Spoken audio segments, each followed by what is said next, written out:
Sport क्या है? शौक, पेशा, जुनून? आपके लिए स्पोर्ट का मतलब क्या है?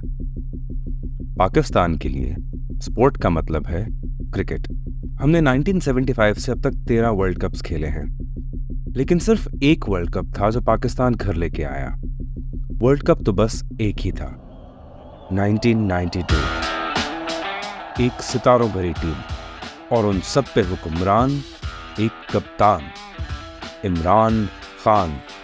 उसकी कैप्टनसी ने हमें 1992 के वर्ल्ड कप के फाइनल तक पहुंचाया, और उस कैप्टनसी का एक राज था, प्रेशर। ये खेल दरअसल आसाब का है। मैच असल में शुरू होने से पहले ही शुरू हो जाता है। खेल शुरू है, हमारी टीम करेगी फील्डिंग और क्रीज पे है एक बैट्समैन। ये है प्रेशर बनाने का तरीका।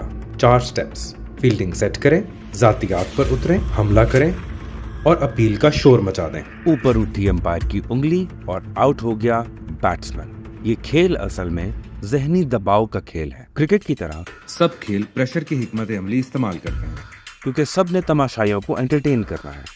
तमाशा लगाए तो लोग फैंस बन जाएंगे। फैंस का मतलब है स्पॉन्सरशिप्स। बस मीडिया पे अपना जादू चलाएं, आवाम के लिए एक मुनासिब चेहरा पेश करें, फिजी ड्रिंक्स बेचें, फलाही काम करें, चाय बेचें, साबुन बेचें, मजहब बेचें, खुद को पेश करें एक सितारे की तरह, और पर्दे के पीछे पार्टी करें दबा के।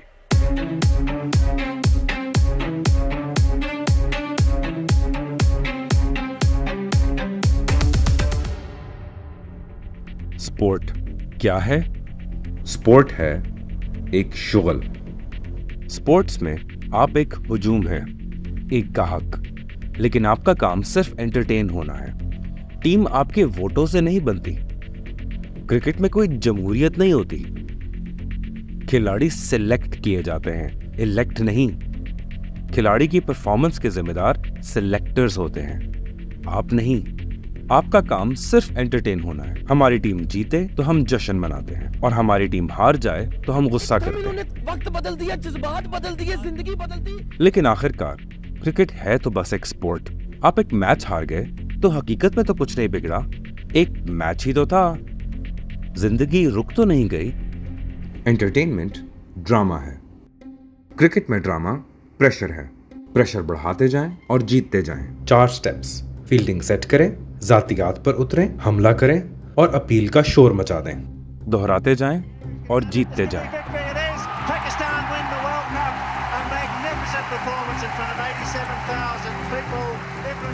स्पोर्ट्स में ये एक महारत का काम है, लेकिन सिर्फ स्पोर्ट्स में।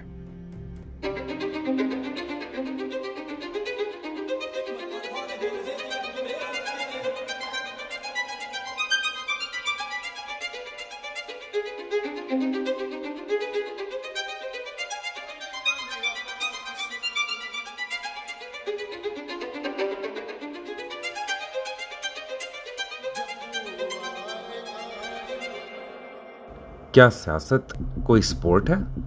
क्या कौम तमाशाई हैं? क्या मुल्क किसी खेल का मैदान है? क्या सियासत कोई शुगल है? नहीं, सियासत शुगल नहीं है। सियासत एक जिम्मेदारी है, एक मुकद्दस जिम्मेदारी, जिससे पूरी कौम मुतासिर होती है। पाकिस्तान में आप तमाशाई नहीं हैं। आप फैसला करेंगे कि मुल्क के साथ क्या होना है अपने वोट से। आपके वोट से लोग पार्लियामेंट में इलेक्ट होते हैं। पार्लियामेंट वजीर आजम चुनती है, वजीर आजम वजीर मुकर्रर करता है और मुल्क चलाता है। वो मुल्क का मुस्तकबिल बना सकता है। अगर एक माहिर किसान को प्राइम मिनिस्टर बना दिया जाए और वो स्टेट्समैन ना हो, तो वो मुल्क को एक फार्म बना देगा, क्योंकि उसको आती ही खेती बाड़ी है। एक अदाकार अगर मुल्क चलाए और स्टेट्समैन ना हो, तो वो मुल्क को एक थिएटर बना देगा, क्योंकि उसको आती ही अदाकारी है। Support your armed forces in the re-establishment of order. इसी तरह अगर स्टेट्समैन ना हो और कोई फौजी मुल्क चलाए, तो वो मुल्क को मैदाने जंग बना देगा, महज इसलिए कि आप किसी और काम के माहिर हैं। खुद ब खुद इसका मतलब ये नहीं कि आप सियासत में और मुल्क चलाने में भी माहिर होंगे। अब अगर आप इमरान खान जैसे एक सेलिब्रिटी क्रिकेटर को सियासतदान बना दें, क्या होगा? वो सियासत में क्या करेगा? बिल्कुल वही जो उसने क्रिकेट में 20 साल तक किया। उसको तो क्रिकेट ही आती है, वो सियासतदान तो बनेगा ही नहीं। No, I'm not meant to be a politician. वो सियासत को भी एक स्पोर्ट्स करियर की तरह चलाएगा। मैं एक अच्छा खिलाड़ी था क्योंकि मैं प्रैक्टिस करता था। उसके ख्याल में वर्ल्ड कप जीतने और एक अस्पताल बनाने की वजह से लोग उसको इलेक्ट करके प्राइम मिनिस्टर बना देंगे। खैर, शुरू में ये बात कुछ बनी नहीं। वो सियासत में 15 साल तक कहीं पहुंच नहीं सका। सेलिब्रिटी वाला चक्कर लोगों पे इतना चला ही नहीं कि वो इसको वोट देते। अवाम को वो एक सेलिब्रिटी के तौर पे तो पसंद था, लेकिन सियासतदान के तौर पे कबूल नहीं था। उसके पास बाकायदा वोटर नहीं थे, सिर्फ फैंस थे। उस दौर में पाकिस्तान की सियासत 2 पार्टीज के गिर्द घूमती थी, लेकिन मिलिट्री एस्टैब्लिशमेंट की दोनों से नहीं बनती थी। रजाई साहब को 5 साल रुकने की इजाजत देता है और आज भी मियां साहब के साथ मिलके वो कैसे गठजोड़ करके ये कर रहे हैं सब कुछ। उनको एक तीसरा ऑप्शन चाहिए था, कोई ऐसा जो उनके साथ काम कर सके, जो ताकत के लिए बेबस और बेचैन हो। लेकिन पाकिस्तानी सियासत में बाकी दोनों जितना बड़ा कोई तीसरा ऑप्शन था ही नहीं, इसलिए तख्लीक करना पड़ा मसनूई तरीके से। इमरान खान इस तजर्बे के लिए एक बेहतरीन उम्मीदवार था, तो उन्होंने उसको सिलेक्ट कर लिया। ये एस्टैब्लिशमेंट और इमरान खान के बीच एक सहूलत और मजबूरी की शादी थी, लेकिन उसमें वो बात नहीं थी, ना कोई सियासी बसीरत, ना कोई असल वोट बैंक, ना कोई हकीकी सियासी हिकमत अमली। अब जो सियासत में फेल हो रहा हो, वो वजीर आजम की कुर्सी तक कैसे पहुंच सकता है?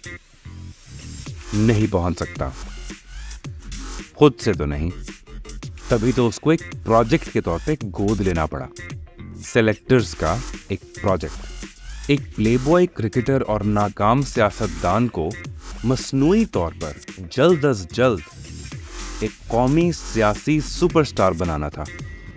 अब इसके लिए सेलेक्टर्स को उसे स्पॉटलाइट में बाकायदा लॉन्च करना होगा। उसे फंडिंग दिलानी होगी, अच्छी खासी फंडिंग, अरबों उसकी सियासी कैंपेन के लिए।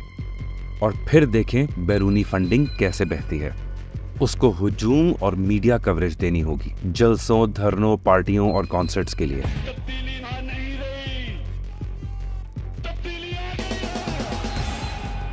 सियासी एंटरटेनमेंट का खेल शुरू हुआ। टीवी पे उसको एक बड़ा सियासतदान बना के पेश करना होगा। हर चैनल उसके बारे में बात करेगा, उसको एक प्लेटफॉर्म देगा। और अब वो सियासी पॉइंट स्कोर करने के लिए नफरत की सियासत और गलीज गुफ्तगू को आम कर देगा। जब तक वो संजीदा सियासतदानों को नीचा दिखा रहा है और मसालेदार टीवी प्रोग्राम बन रहे हैं, क्या फर्क पड़ता है? लेकिन ये सब काफी नहीं है। उसको एक साइंसी बुनियाद पे मुनज़्ज़म सोशल मीडिया मशीन चाहिए, एल्गोरिदम्स वगैरह, सैकड़ों पेजेस और ग्रुप्स, जाली अकाउंट्स, बॉट्स, रोजाना हजारों पोस्ट्स, हर टारगेट ऑडियंस के लिए, तस्वीरें, फोटोशॉप, टिकटॉक, मीम्स, लतीफे। वो हर एक फोन स्क्रीन पे होगा। जलसे, television, social media, spotlight on हो गई। और वो अच्छी तरह जानता है कि स्पॉटलाइट से कैसे खेलना है। लोगों के तसव्वुर पे छाने के लिए अब वो हर किस्म की अदाकारी करेगा। मजहबी लोगों के लिए उसे एक मसीहा बना दे, इस्लामी टच इस्तेमाल करे, उसको सादिक और अमीन कहें, उसे आजादी दे कि वो बेशर्मी से अपना तकाबुल नबी सल्लल्लाहु अलैहि वसल्लम से कर सके। तो मैं समझता था कि अल्लाह मुझे भी एक मुश्किल वक्त से गुजार रहा है, मेरी तैयारी करवा रहा है, जिस तरह उसने नबी की तैयारी करवाई। इमरान खान इस सदी का पैगंबर बन चुका है। नाउमीदी में फंसे लोगों के लिए उसको हीरो बना दे, उसको कायदे आजम के बाद पैदा होने वाला वाहिद लीडर कहें। वो एक हीरो है और बाकी सब है करप्ट, बैरूनी एजेंट, दुश्मन। और ये हीरो उन सबको सजा देगा, क्योंकि वो हमारा अर्तुरुल है। यूथ के लिए उसे रॉक स्टार बना दे, सनग्लासेस इस्तेमाल करें, पोजेस, मजाक, शख्सियत, नफरत, हैंडसमनेस, म्यूजिक, जलसों के नाम पे पार्टियां करवाएं, बड़े बड़े कॉन्सर्ट जहां यूथ रात भर डांस कर सके और वो उनका डीजे हो। मसीहा, हीरो, रॉक स्टार। उसके फैंस अब जलसों में उसके नाम के नारे लगा रहे हैं, जैसे उन पे कोई सहर हो गया हो। वो वही जज्बात महसूस कर रहे हैं जो क्रिकेट देख के महसूस करते हैं। अपने चेहरे पेंट कर रहे हैं और अपने टीम कप्तान के लिए शोर मचा रहे हैं। वो तो फैंस हैं। सियासत? कौन सी सियासत? भूल जाए सियासत को। फैंस को सियासत से क्या लेना देना, वो तो ये समझ रहे हैं कि वो किसी इनकलाब का हिस्सा है। पूरी दुनिया का लीडर है, मुसलमानों का लीडर है, सिर्फ पाकिस्तान का लीडर नहीं है। उनको जरा अंदाजा नहीं है कि उन पे क्या प्रोपेगेंडा हुआ है। सिलेक्टर्स ने बिल आखिर इमरान खान को एक कौमी सियासी एंटरटेनमेंट सुपरस्टार बना दिया। अब क्रिकेट का वही राज इस्तेमाल होगा। प्रेशर। पहला स्टेप, फील्डिंग सेट करें। सियासत में इमरान खान के अपने कोई फील्डर्स तो हैं नहीं, तो सिलेक्टर्स उसको इलेक्टेबल्स देंगे। घुस जाएं अदलिया में, पुलिस, ब्यूरोक्रेसी, नैब, इलेक्शन कमीशन में, आपको अब हर जगह अपने लोग चाहिए। दूसरा स्टेप, जातियात पर उतरें। मिस्टर 10% गीदड़, डाकू, पगोड़ा, मोटू गैंग, नानी हो गई, हैवान है, बदयानतदार, साइकोपैथ है, की शलवारें गीली हो गई हैं। करप्शन, करप्टेड, चोरी करके पैसा पार, करप्शन, गद्दारी, साजिश, इसके पीछे मोदी है और इसके पीछे इजरायली लॉबी है। हर इल्जाम चलेगा। सबूत?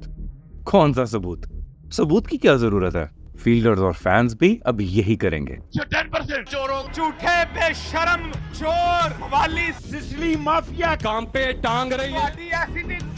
एबनॉर्मल शख्स, डाकू रानी, चोर खानदान, चोरों, डाकुओं, लुटेरों, गद्दारों, मुजरिमों। अगर आप झूठ को बार बार दोहराते रहें तो बिल आखिर वो सच बन जाता है। गालम गलोच सियासत का मामूल बन जाएगी। उतर जाएगी तुम्हारी। तो यही है कि देखिए बाकी सारी पार्टीज प्रूफ्ड कन्विक्टेड हैं, प्रूफ चोर हैं। इल्जाम एक नैरेटिव बन जाएगा। हमारी किरदार कशी करना छोड़ दो। तीसरा स्टेप, हमला करें। अब उसके लिए एक जबरदस्त धरना करवाएं। दारुल हुकूमत को यरगमाल बना लें, ट्रैफिक ब्लॉक कर दें, मईशत ब्लॉक कर दें, किराए के लोग लाएं मुल्क के दूसरे हिस्सों से, ताकि हुजूम बड़ा हो जाए, ऐसा लगे जैसे कोई इनकलाब आने लगा है। 126 दिन तक रात भर पार्टीज, कॉन्सर्ट्स, सेलिब्रिटीज, जहां लड़कियां इमरान खान को देख सकें और लड़के लड़कियों को इमरान खान को देखते हुए देख सकें। वहां डांस होगा, मुफ्त खाना होगा, तकरीरें, सेल्फियां, उसके फैंस उसकी लाइव परफॉर्मेंस देखने के लिए बेताब होंगे। अब जबकि हुजूम आपके साथ है, हमला कर दें हुकूमत पर, हमला कर दें रियासत पर। चौथा स्टेप, अपील का शोर मचा दें। सियासत में पहले यह फैसला करना होगा कि अंपायर कौन होना चाहिए। सिलेक्टर्स को कोई ऐसा चाहिए जो बवक्त जरूरत उंगली उठा सके। अब सिलेक्टर्स को चाहिए अदलिया, चीफ जस्टिस को थर्ड अंपायर बना दें, उसका अंपायर एक नाम का न्यूट्रल अंपायर। बस अब एक अपील की देर है और आउट कर दिया जाएगा एक इलेक्टेड प्राइम मिनिस्टर। चारों स्टेप मुकम्मल। और अब मैच को आराम से फिक्स करें और इमरान खान को सिलेक्ट करें बतौर कैप्टन प्राइम मिनिस्टर। और खुशहाली के खातिर अंजाम दूंगा। उसने सियासी गुफ्तगू को गालम गलोच बना दिया, शहरियों को एंटरटेनमेंट के भूखे तमाशाई बना दिया गया, पूरे मुल्क को उसके लिए एक स्टेडियम बना दिया गया। ये है नया पाकिस्तान, जहां वो जो चाहे, जिससे चाहे, जैसे चाहे खेल सके। Media, social media, IMF, USA, FIA, PTI, TTP, FBR, NAB, police, bureaucracy, mafias, मईशत, सीपेक, डिप्लोमेसी, कश्मीर, एस्टैब्लिशमेंट, हुकूमत और आईन। वो झूठ बोलेगा, यूटर्न लेगा, हेलीकॉप्टर्स में फिरेगा, तबलीग करेगा, बिद्दत करेगा, करप्शन करेगा, बेवकूफाना बातें करेगा, खोखले प्रोजेक्ट बनाएगा, क्रेडिट लेगा, कुछ गलत हो जाए इल्जाम दूसरों पे, कभी गलती मानने को तैयार नहीं, रोंदू बन जाएगा, सेलिब्रिटी बना रहेगा। उसको मुल्क चलाना बिल्कुल नहीं आता। वो महज एक प्लेबॉय सेलिब्रिटी क्रिकेटर है, उसको सिर्फ क्रिकेट आती है। और अब कौम उसको सियासी क्रिकेट का एक एंटरटेनिंग खेल खेलते देखेगी और कौम तबाह हो जाएगी। इस झूठ और फरेब के खेल का अंजाम, कौम जहनी मरीज बन जाएगी और ये दुनिया एक झूठ और फरेब के खेल के सिवा कुछ नहीं। कौम की तबाही का बुनियादी गाइड देखने का शुक्रिया। रात ख्वाब में आया, मैं अब ख्वाब देख रहा हूं और मैं देख रहा हूं कि मैं बॉलिंग कर रहा हूं और उस ख्वाब के अंदर मैं रियलाइज कर रहा हूं कि मैं क्या गलती कर रहा हूं। अगली किस्त में हम ये देखेंगे कि एक प्लेबॉय सेलिब्रिटी क्रिकेटर हुकूमत कैसे चलाता है और क्या कुछ तबाह कर देता है।